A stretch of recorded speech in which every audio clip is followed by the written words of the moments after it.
со цел на добар начин да ги пречека своите гости и сите луѓе кои што таму ќе дојдат да уживаат, но и да научат нешто плюс за светот на животните. Па зоолошката градина си го доби својот нов домакин, водич, едукатор, човек кој што ги сака, ги штити, ги чува животните и како што реков, многу подобро го доближува нивниот свет до светот на луѓето. На најмладите верувам дека ова им е веќе една многу интересна содржина, но и возрастните и сите луѓе кои што досега го видоа него таму имаат позитивни реакции. Драго ми е да им посагам добри дојде во студиото на Воја Иванов. Добро утро. И на Тина Мицковска, која што е дел од тимот на Зоолошката градина Скопје. Добре ми дојдовте и драго ми е што сте ми гости. Добро ве најдовме. Еве конечно реализацијата на таа идеја која што низ годините многу се зборувало на оваа тема. Зошто Војот, таков каков што е, пред се ги сака животните, но и го познава нивниот свет, се уште не е дел од тимот на Зоолошката.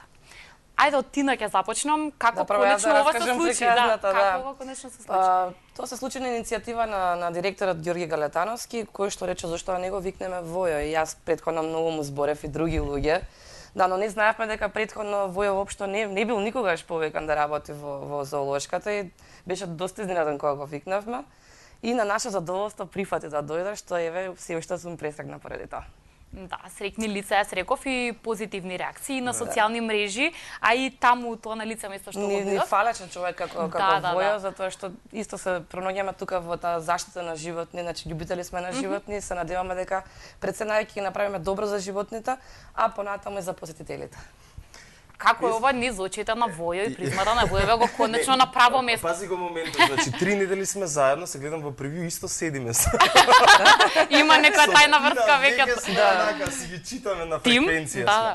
Ама знаеш како Јана, во принцип и двајцата имаме некакво слично CV, односно имаме неколку важни точки во минатото, веројатно кои што не прават слични. Од друга страна пак директорот на градината не го познавав претходно, значи воопшто, ниту како физички изглед како тоа изгледа. И кога се случи целата онаа нели ука-бука на социјалните мрежи, добив нели повик од него и тоа беше супер оптимистички за мене. Заради тоа, знаеш како, во принцип стариот систем, Јана, не е многу спремен да слуша критики. Дури, ќе збориме малку подоцна, Тина ќе ти спомне, имавме сега ментор од ЕАЗа, тоа е Европската асоциација за зоолошки аквариум, и тие луѓе доаѓаат тука за да ве критикуваат. Тоа им е работа, нели? Имаме things to improve или работи кои треба да ги промениме за да одиме кон подобро. Само да напоменеме дека тоа е како Европска унија за зоолошки. Да, ќе ви го збори подоцна правила, во делот, ама знаете како, некако ако сумираме, неговата посета се сведува буквално на критики. Ама тоа му е работа. Тој не е дојден тука да се дружи, нити пак да шири пријателства, дојден е за да ви искритикува, за да ви ги каже маните, за да може да се коригирате. И сега некако сличен став низ годините задржував и јас. Значи секогаш велев како треба, ама никако не добивав прилика за да го работам тоа и до некаде бев персона нон грата, не бев многу пожелен во зоолошката со сите претходни директори. Не дека сме немале обиди, значи јас имав и со Дане Кузмановски, за кој што уште сметам дека беше еден од подобрите низ историјата на градината, бидејќи се направија многу револуционерни промени во неговото време, ама имаше и доста гафови и ние секогаш жустро се расправавме на оваа тема. Ама пак ќе речам од денешна перспектива тој беше еден од подобрите, бидејќи и по него имаше доста интересни обиди за да се директорува со истата градина. Овој пат имаме човек кој што е тотално падобранец нели во целата приказна со животните, но е од друга страна добар менаџер за да изменаџира добар тим. Најде две инекции кои што едниот има повеќе со животни работа, да речам практична, ама од друга страна доста работа со медиуми и публика и едукација, од друга страна Тина активист на работа на практично или со хуман третман, особено на улични животни, но и од една страна работа со повторна публика, медиуми, и мислам дека тоа е причината за која ние за оваа недела имаме двојно поголема посета во градината од минатата година во истото ова време. Тука се и приходите секако, што да не се занемарува, сепак е една од главните цели на градината да нели оформи некако фонд со кој што понатаму ќе можеме да го подобриме и квалитетот на условите за живот, но и самиот третман на посетителите. Да, ете, До тој дел и сакам да дојдеме, Војо рече ти на малку подетално ќе ни објасни. Нели критики кон зоолошката градина низ изминатите години даваше јавноста и луѓето кои што можеби не знаат баш каков е светот на животните, тука се луѓето кои што токму тоа го знаат, па нели кога ќе влезат таму си одат со една лоша слика затоа што не сакаат да го гледаат сето тоа и нормално се трудиме низ годиниве тоа да се поправа. Ама како е од вашата страна кога треба тоа да го менаџираш, пред се ти е потребен рековме буџет, а потоа и луѓе кои што знаат како да се раководи со тој буџет во вистинска смисла на зборот. Што подразбира тоа кога човек ќе се најде во вашата улога, нели не е воопшто лесно? Точно така, и јас како посетител порано доста сум ја критикувала зоолошката градина поради ред бројни причини. Имала доста да се критикува, но сега кога човек ќе влезе внатре, гледа дека не се баш работите како што изгледаат од надвор, кога ќе се пренесе на социјалните мрежи. Но сепак се видело каде нешто фали, пример тука фали ограда, ова живалиште треба да се поправи, ова животинче нема соодветни услови. За среќа, со добар тим го менаџираме тоа, Ѓорги директорот навистина се покажа како одличен менаџер, наоѓа спонзори, донации, заедно работиме на тоа и јас како пиар, еве сега и Војо ќе се надам дека ќе ни помогне. Така да мислам дека во скора иднина зоолошката ќе доживее баш ренесанса и ќе постане како што посакуваме европска зоолошка. Добро, од Војо сега оценка, морам да побарам оценка. Во моментов според тебе како би оцениле сегашната состојба, нели? Рековме ќе се трудите да биде подобро, но сега? Да. Имав една за мене во тој момент беше добра идеја, ама после неколку дена размислување мислам дека и не е баш добра идеја сега да се оценуваме. Бидејќи во рокот еден месец не можеш многу да промениш, особено не навики кои се случувале 20 години. Голем дел од вработените се и повеќе од 20 години тамо, ама Јана, знаеш како, мислам дека многу е важно да се функционира синхронизирано. Тоа е за секоја работа, не е само за работата во зоолошките градини и слично. Проблемот е што тука имате живи суштества кои зависат од вас. Често пати знам да го кажам тоа и стојам за тоа. Значи, ние правиме една илузија или една магија. Зборам за зоонегователите, луѓето кои работат директно на терен. Вие треба на тој мајмун да му направите чувство дека е во џунгла и да ја игнорира таа публика. Вие треба на таа фока, на тој морски лав, треба да му направите чувство дека е во море и дека му ги задоволите сите потреби. Или на камилата дека е во пустина. Значи, ние од Скопска долина треба да направиме магија за да ги внесеме животните во тој систем. Сега, затоа и во прилогот рековме, генерално зоонегователите досега беа третирани како негователи, односно како некој кој што трчка околу некакво живо суштество, да го исчисти изметот, да ја фрли храната и слично.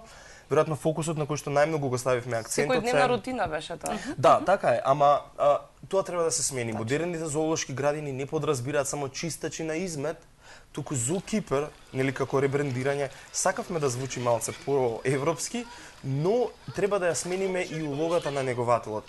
Од една страна малку да го набилдаме неговото его дека тој не е чистач на измет, дека тој чува нешто вредно. Вие не може да пратите денес оглас и така лесно да најдете кипер на жирафа. Кој во Македонија, побогу, има искуство со чување жирафи. Или од друга страна слон. Значи, тоа се уникатни професии кои што не може да ги најдеме на јавен оглас. И тоа е работа за која ви треба многу напор, многу труд и при тоа истото треба да биде креирано заеднички. Значи, вие не можете да сте сингл човек кој што ќе чува шимпанза, ме разбирате? Значи, факт е дека имаме модерно време, технологија, социјални мрежи, брза комуникација, брз проток на информации.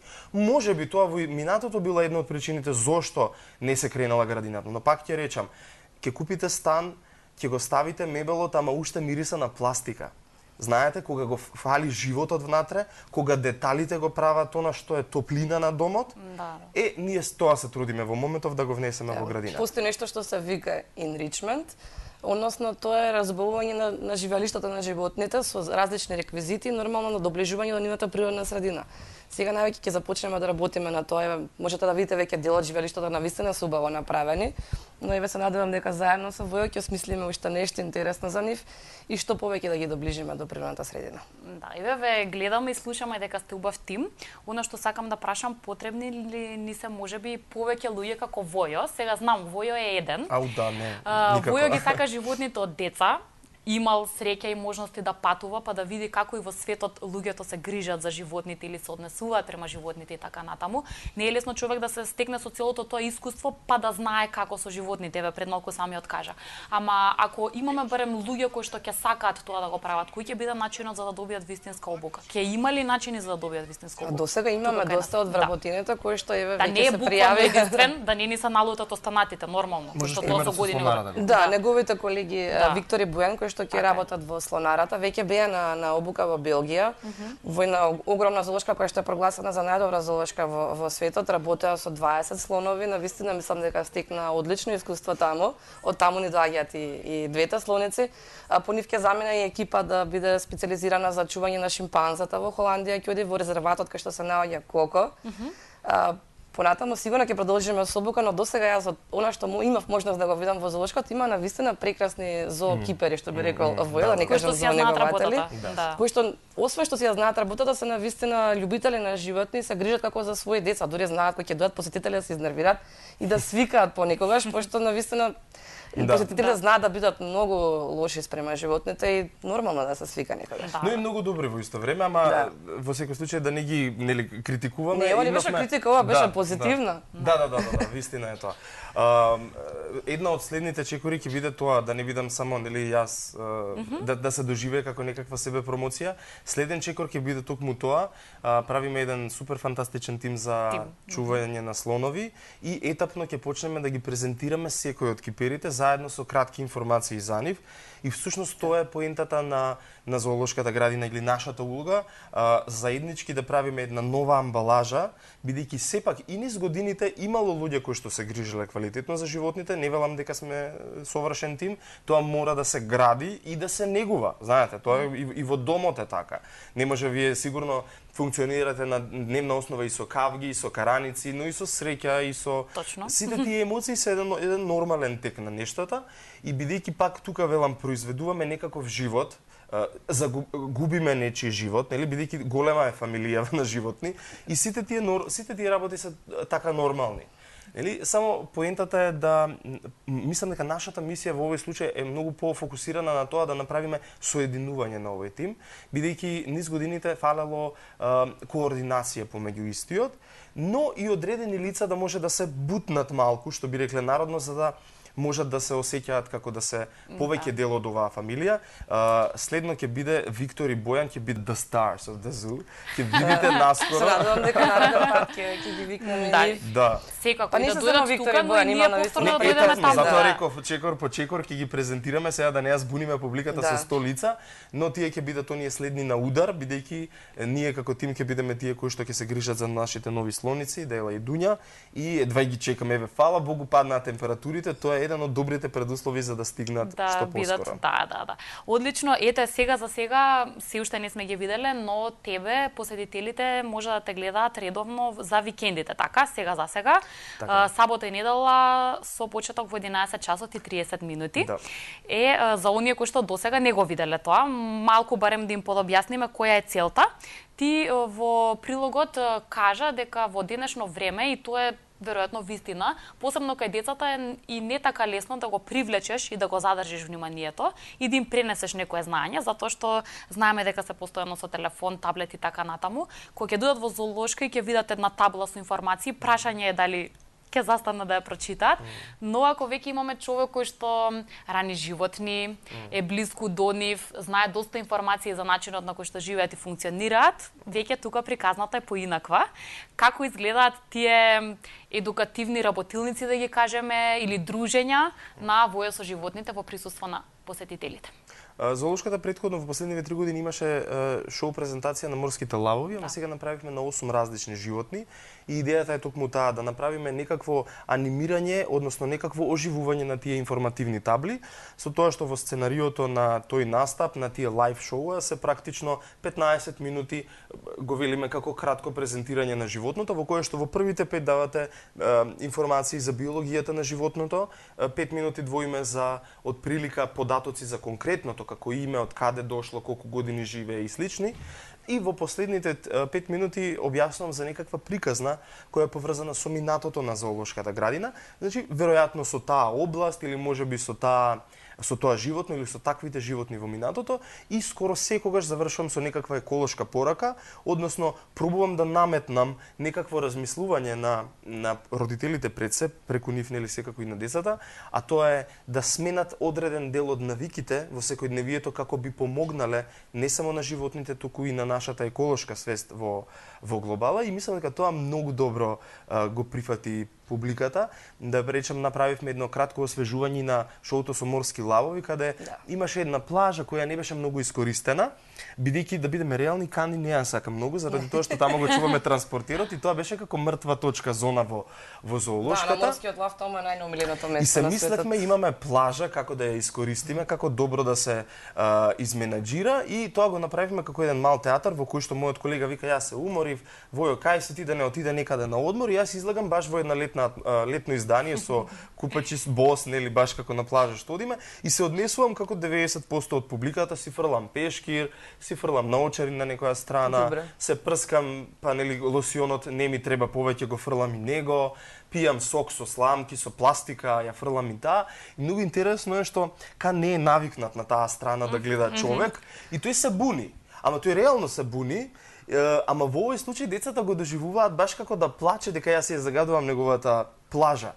И за мене тоа е една многу убава порака на која што можеме да ја протнеме или како приказна на децата, бидејќи они го гледаат тоа што го прават реално на плажите, и треба да им текне дека Кан живее во водата и дека тие плажи се негово одмаралиште и дека не треба да има пластика, бидејќи ги убиваме. Јас ја спомнувам немилата приказна од Скопска зоолошка во која што претходните морски лавови ги губиме од пластичен отпад, бидејќи нели му ја фрлаат постојано, тој во одредени периоди гледа нешто интересно во него и некогаш и ги голтаат и завршуваат така трагично. Поентата на ваквите презентации не е само да ги пратиме информациите сувопарно, туку и да мотивираме некаква промена во навиките на луѓето. By the way, не споделија и министри, градоначалници, лично, така да горди сме на тоа. Да, се надевам дека во иднина ќе успевате во оваа убава мисија. Секако сакав да дојдам до тој дел, ама ете Воја го спомена, нешто исклучително важно што е дел од сите овие шоуа е тој момент на едукација и на возрастните, да, а и на децата. Низ годините бевме сведоци на критики од страна на посетителите, но од друга страна и на лошо однесување од нивна страна, што значи дека не ја помагаме целата ситуација, туку допринесуваме да биде уште по-неубаво од тоа што нели ја доживуваме како веќе неубава. Сакаме една порака од вас, бидејќи полека доаѓаме при крај на нашиот разговор. За оние кои што и во иднина ќе бидат ваши гости и посетители, се надевам дека ќе бидеме малку поотворени, ќе ги чекаме со широко срце убавите промени, но што е на кое што ние треба да го знаеме и ние можеме да го направиме како луѓе кои што таму влегуваат. Практично да ви помогнеме во целата ова. Ни треба помош тука, бидејќи треба да едуцираме публиката. Многу луѓе се научени буквално кога ќе дојдат уште од влез со смоките, почнувајќи од карибите, па кај патките се до мејмуните, ги опоменуваме и објаснуваме на културен начин дека тоа не е во ред. Јас дури вчера земав и кутијата со храна од мејмуните за да им покажам што јадат. Викам, еве јадат поздраво и од вас. Значи навистина ни е потребна поголема едукација на посетителите, а сега тоа го работиме заедно со зоонегователите. Имаме веќе обезбедување кое што ги опоменува на културен начин нормално, кај нас не сме да има викање. А понатаму ја правиме кампањата со познатите личности кои што се јавуваат во улога на зоонегователи и ги едуцираат нашите посетители дека не смеат да фрлаат храна на животните. А еве јас сега ќе се обидам да им кажам на гледачите дека фрлањето храна е строго забрането. Исто така и вознемирувањето на животните, бидејќи доста и тоа го прават. И затоа би ги замолила кога ќе дојдат, ако сакаат да го нахранат некој животно, да побараат некој зоонеговател, па да им помогне нормално да го сторат тоа. Со вистинска храна и на вистински начин. Сега добро. Имаме многу убава публика. Ми се случи дури една од мајките ми вели секоја моја презентација јас ја завршувам со вемолам не ги хранете, и дојде една мајка викендов, имаше една многу сладка приказна. И ми отвара торбата и ми вика, бе, купив банани на акција, беа поевтини и сега не знам што да им правам, ми тежат, не можам да ги вратам јадат, ама ти рече дека не смеат да јадат. И сега од една страна ми дојде многу мило пошто некој размислува нели на здрава храна, што да купи, детето да го едуцира, од друга страна не можеме стварно паблик да го направиме, бидејќи на тој начин мотивираме и луѓе што не знаат што значи соодветна храна да што да дадат. И мајката ми вика те молам, вика земи ги, вака скришум, па после исецкајте ги, дајте ги. Често со здравата храна грешат. И ме гледа втора мајка и вторава мајка отвори ми вика ја Морко, вино сама ме беше срам да ги извадам. И ја вака со кеси си отидов како после новогодишни. И тука е потребна едукација, затоа што сите мислат дека зелката е многу здрава, всушност зелката најмногу им штети, а они доаѓаат со целе зелки со кеси. Не за сите, на пример, ќе ви речете за зајче е окей зелка, ама за коњите не е. Значи може да биде и погубна. За патаси, за лемури, за мајмуни, така. За елени лопатари, да, значи ако за едно е добро, за друго може да предизвика сериозен проблем. Значи ако сакаме да помогнеме во консултација со луѓето кои што знаат како на вистина би помогнеле. Па подоцна дена, бидејќи си имаат дневно мени животните, доручак, ручак, вечера, исто како нас по табличка и навистина можам да кажам дека јадат поздраво од 80% од македонската популација. Сега имаме еден друг фокус, нели имаме нови животни кои што ни следат, ама дефинитивно на ова ќе се фокусираме повеќе од пролет, кога ќе почне новата сезона. Размислуваме на тоа да формираме тим на волонтери кои што ќе ни помагаат, ќе ги викаме пријатели на зоолошката градина, кои што од пролет натаму ќе ги вклучуваме повеќе, особено за викендите, ама бидејќи сакаме ама бидејќи сакаме квалитетно да им се посветиме, да ги координираме, но и мотивираме да ни останат пријатели подолго време, ќе го направиме тоа поквалитетно, ама од пролет. Сега за сега имаме други приоритети да ги средиме животниве баш кај зимани доаѓа. И тоа ни е предизвик. Се подготвувате, а сите тие нешта ние ќе ги гледаме полека како ваши посетители. Ќе завршам со Војо. Прво затоа што за да ми бидете гости денеска, малку си го прекрши тој предизвикот. 90 дена буквално живее во зоолошката градина заедно со неговите пријатели животни. Прво тоа сакам да прашам како сето тоа изгледа и како тече предизвикот и под прашање завршувам со тоа, има ли Војо најдобар пријател помеѓу животните во зоолошка? Не е прв пат прашањево, ова ми е многу интересно што очекуваат да си најдам и нов миленик во градината. Знаете како уште не ги знам точно сите детали во зоолошката од технички аспект. Кај жирафите имаме проблем, одводот не ни работи, кај патасите имаме проблеми со стаклата. Некои работи кога ги гледате како посетител се едно, ама кога сте внатре е сосема друго. Имаме проблем со да речеме осветлувањето навечер во некои сегменти, во некои области. Значи повеќе искрено се фокусирам да скокнам помалце кај секого во секоја од зоните. Имаме 13 хектари површина, тоа е прилично голема површина за да може да се контролира и во моментов се фокусирам буквално на секој од колегите да видам каде најмногу гори или каде најмногу треба помош за да или се помогне. Хаусмајстор стана. Да. И цело време сме со Тина на линија. Кај си сега, вамо сум, кај си ти? Дури онака едно време се фаќам, викам, ама јас сум дома. Отидам да се пресоблечам, да се исперам, да се вратам. И она ми кажа, добро.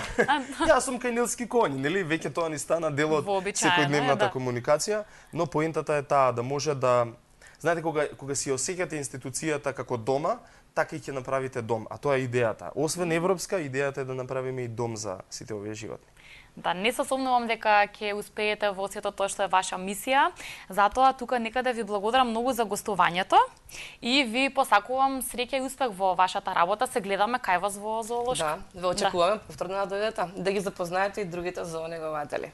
Да. Благодариме на поддршката на одвоеното време и ќе ги повикаме сите посетители, иако времето нема да биде идеално во следниве денови, ама викендот нека си го резервираат уште од сега, од 11 до 16 часот. Земете си голема вода, бидејќи така е поевтино. Големо шише вода, бидејќи најчесто е топло. Не мора да носите смоки, доволно е и уживајте секако во престојот во зоолошката. Ви благодарам уште еднаш многу од срце и да, ова е вистина, јас изминатиот викенд бев во зоолошката градина и уживав во тоа што таму се случуваше. Еве го слушнавте нашиот разговор, сите овие убави детали и се надевам дека ќе ве поттикнат и вие да бидете онака коректни и супер посетители на нашата зоолошка градина во Скопје. Продолжуваме понатаму, ќе си завршиме убаво со музика.